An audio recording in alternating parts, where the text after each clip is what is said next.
জুলাই মাসে ঈশ্বরীয় কৃপায় বিশ্ব জয় করবে 3 রাশির ব্যক্তি। এই 3 রাশির ব্যক্তির জীবনে বিপদ কাটবে এবং নতুন সূর্যোদয় হবে। কোন সেই সৌভাগ্যশালী 3 রাশির ব্যক্তি জানতে ভিডিওটি প্রথম থেকে শেষ পর্যন্ত মনোযোগের সাথে দেখতে থাকুন। নমস্কার, আমি জ্যোতিষী এডি শাস্ত্রী। মডার্ন সায়েন্টিফিক অ্যাস্ট্রোলজিতে আপনাদের স্বাগত জানাই। জুলাই মাস মহা পরিবর্তনের মাস, কারণ এই মাসে বেশ কিছু গ্রহের রাশি পরিবর্তন হচ্ছে। এর পাশাপাশি 13ই জুলাই শনি বক্রী হবে। এমনকি এই জুলাই মাসে দেবগুরু বৃহস্পতি উদিত হবে। 16ই জুলাই সূর্য কর্কট রাশিতে প্রবেশ করে যাবে। 28শে জুলাই শুক্র গ্রহ মিথুন রাশিতে প্রবেশ করবে। 29শে জুলাই মঙ্গল গ্রহ কর্কট রাশিতে প্রবেশ করবে। এই মাসে তৈরি হবে রবি ও বুধের বুধাদিত্য রাজযোগ। এই যে নবগ্রহের গোচর, এই নবগ্রহের গোচর অনুযায়ী 3 রাশির জাতক এবং জাতিকাদের উপর ঈশ্বরের কৃপা পড়বে। ঈশ্বরের কৃপায় বিশ্বজয় করবে 3 রাশির ব্যক্তি। প্রথম যে সৌভাগ্যশালী রাশির নাম পাচ্ছি সেটি হলো মিথুন রাশি। মিথুন রাশির জাতক জাতিকাদের অর্থনৈতিক ভাগ্য যথেষ্ট শুভ। একাধিক পথে অর্থ উপার্জন করতে আপনি সক্ষম হবেন। এই মাসে আপনি যদি কোনো দামি ভোগ্য জাতীয় বস্তু ক্রয় করতে চান, তবে সেই সুযোগ আসবে। জমি, জায়গা, গাড়ি, বাড়ি, সম্পত্তি প্রাপ্তির যোগ রয়েছে। যাদের বিবাহের বয়স হয়েছে, এখনও পর্যন্ত বিবাহ হয়নি, তাদের বিবাহের শুভ সুযোগ আসতে চলেছে। যদিও আপনাকে সামান্য চেষ্টা করতে হবে এবং কিছু ক্ষেত্রে কম্প্রোমাইজ করতে হবে। যদি করতে পারেন তবে নিশ্চিন্তে থাকুন, এই মাসেই আপনার বিবাহ হয়ে যাবে। এই মাসে আপনার যেমন ইনকাম বাড়বে, পাশাপাশি খরচও বাড়বে।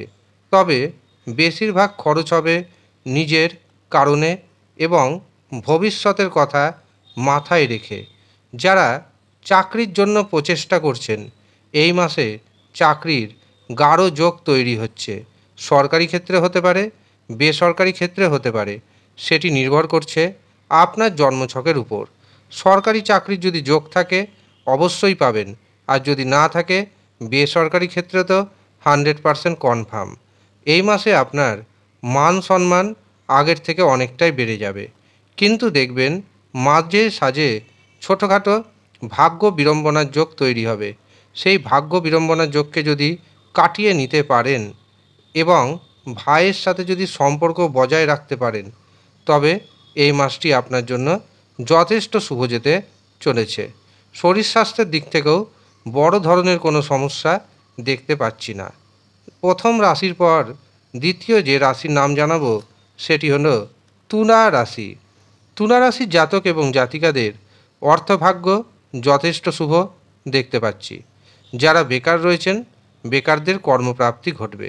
যারা চাকরি করছেন, চাকরিতে পদোন্নতির যোগ হবে। এছাড়াও একাধিক পথে আপনি অর্থ উপার্জন করতে সক্ষম হবেন। কর্মক্ষেত্রে যে জটিলতা ছিল, সেই জটিলতা আগের থেকে অনেকটাই কমে যাবে এবং সামনের দিকে আপনি খুব সহজেই এগিয়ে যেতে সক্ষম হবেন। কিন্তু চর্মঘটিত অসুখ বিসুখ দেখা দিতে পারে, সেদিকে আপনাকে সাবধান থাকতে হবে। এমনকি আপনি কাউকে এই মাসে বড় অ্যামাউন্টের অর্থ ধার দিবেন না, কারো কাছ থেকে ধারও নেবেন না, নচেত বিপদে পড়তে হতে পারে আপনাকে। এর পাশাপাশি এই মাসে গৃহস্থ শত্রুতার যোগ দেখতে পাচ্ছি। যারা আপনাকে চেনে, যারা আপনার সাথে মেলামেশা করছে, তারা কিন্তু আপনার ক্ষতি করার চেষ্টা করবে। একটু চোখ কান খোলা রাখবেন, সচেতন থাকবেন, তবেই বড় ধরনের কোনো ক্ষতির সম্ভাবনা দেখতে পাচ্ছি না। এই মাসে আপনার মান সম্মান বৃদ্ধির যোগ তৈরি হচ্ছে, কাজেই মান সম্মান কিন্তু বাড়বে। যারা বেকার রয়েছে, বেকারদের কর্মপ্রাপ্তির যোগ রয়েছে। এর পাশাপাশি হঠাৎ অর্থপ্রাপ্তির যোগ রয়েছে তুলা রাশির জাতক এবং জাতিকাদের। এই হঠাৎ অর্থপ্রাপ্তিতে আপনি হয়ে যেতে পারেন হঠাৎ করে কোটিপতি। দ্বিতীয়ের পর তৃতীয় যে রাশির নাম জানাবো সেটি হলো কুম্ভ রাশি। কুম্ভ রাশির নামটি শুনে অনেকেই ভাববেন যে কুম্ভ রাশির তো দীর্ঘদিন ধরে দুঃখ কষ্টের মধ্যে দিয়ে যাচ্ছে। কুম্ভ রাশির কোনো দিনই হয়তো সুখের সময় আসবে না, কিন্তু বিশ্বাস করুন, খুব কম পার্সেন্ট মানুষের যাদের কুম্ভ রাশি তাদের সময়টি খারাপ যাচ্ছে। বেশিরভাগ কুম্ভ রাশির ব্যক্তির সময় দারুণ যাচ্ছে। কাজেই আপনার জন্মছক, আপনার হস্তরেখা একবারের জন্য হলেও দেখে নিন, সঠিক প্রতিকার প্রতিবিধান করুন। শুধু রাশিকে দোষ দিবেন না, ঈশ্বর আপনার মধ্যে সমস্ত রকম সুযোগ সুবিধা দিয়ে দিয়েছে, সমস্ত রকমের পোটেনশিয়ালিটি আছে, সেটিকে সঠিক জায়গায় প্রয়োগ করুন। দেখবেন আপনার জীবনে যে সমস্ত জটিলতা রয়েছে সেই সমস্ত জটিলতা কেটে যাবে। যদিও এই মাসে দাম্পত্য জীবন খুব একটা সুখের দেখতে পাচ্ছি না। দাম্পত্য জীবনে ছোটোখাটো সমস্যা দেখা দিবে, কাজেই তৃতীয় পক্ষের কথায় কান দিবেন না। আর যদি কান দেন, আপনার দাম্পত্য জীবন ক্ষতিগ্রস্ত হবে। এবং যে কোনো বিষয়ে বড় সিদ্ধান্ত নেওয়ার আগে বারে বারে চিন্তাভাবনা করুন। প্রয়োজনে গুরুজনের পরামর্শ নিন, জ্যোতিষীয় পরামর্শ নিন। তবেই দেখবেন যে কোনো যে সিদ্ধান্ত ভুল হওয়ার সম্ভাবনা রয়েছে সেটি কিন্তু আপনার হবে না। এই দুটো দিক সতর্ক থাকুন। এবার জুলাই মাসে যেই সমস্ত ক্ষেত্রে আপনার বেনিফিট আসবে সেটি হচ্ছে, প্রথম, সন্তানজনিত সমস্যা দূর হয়ে যাবে। যাদের সন্তান নেওয়ার সমস্যা রয়েছে তাদের সমস্যা কমতে চলেছে। যাদের সন্তান এসে গেছে, সন্তান অবাধ্য, সন্তান কিছুতেই কথা শুনছে না, এবার দেখবেন সন্তান আপনার কথা শুনতে শুরু করবে। এই মাসে সম্পত্তি প্রাপ্তির যোগ রয়েছে। কারোর না কারো কাছ থেকে বড় দামি গিফট আপনি পেতে চলেছেন। সন্তানের কারণে আপনার ভাগ্য উন্নতি হবে। এর পাশাপাশি যারা বেকার রয়েছেন, বেকারদের কর্মপ্রাপ্তির দারুণ সুযোগ আসতে চলেছে।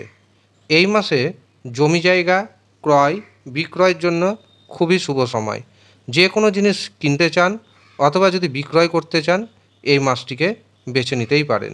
যারা ব্যবসা করছেন, ব্যবসা ভাগ্য মোটের উপর যথেষ্ট শুভ দেখতে পাচ্ছি। ব্যবসাতে আপনার ইনকাম আগের থেকে অনেকটাই বাড়বে। এছাড়াও এই মাসে আপনার মান সম্মান আগের থেকে অনেকটাই বেড়ে যাবে। এর পাশাপাশি হঠাৎ অর্থপ্রাপ্তি ঘটাবে রাশিতে বসে রাহু। কাজেই যারা টিকিট কাটছেন অবশ্যই ভাগ্যের শুভ নম্বর অনুযায়ী সঠিক পদ্ধতি মেনে টিকিট কাটতেই পারেন। একটি টিকিটে আপনি হতে পারেন কোটিপতি। এছাড়াও এই মাসে দেখবেন যাদের বিবাহে বারে বারে বাধা আসছিল সেই বাধা দূর হবে, এমনকি বিবাহের দিনক্ষণ ঠিক হয়ে যাবে। তা সত্ত্বেও যদি দেখেন বড় ধরনের কোনো সমস্যা রয়েছে, তার জন্য নিচে যোগাযোগের নাম্বার দেওয়া থাকলো।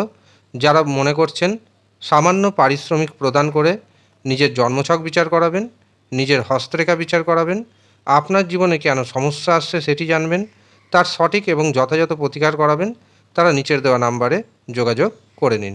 ধন্যবাদ।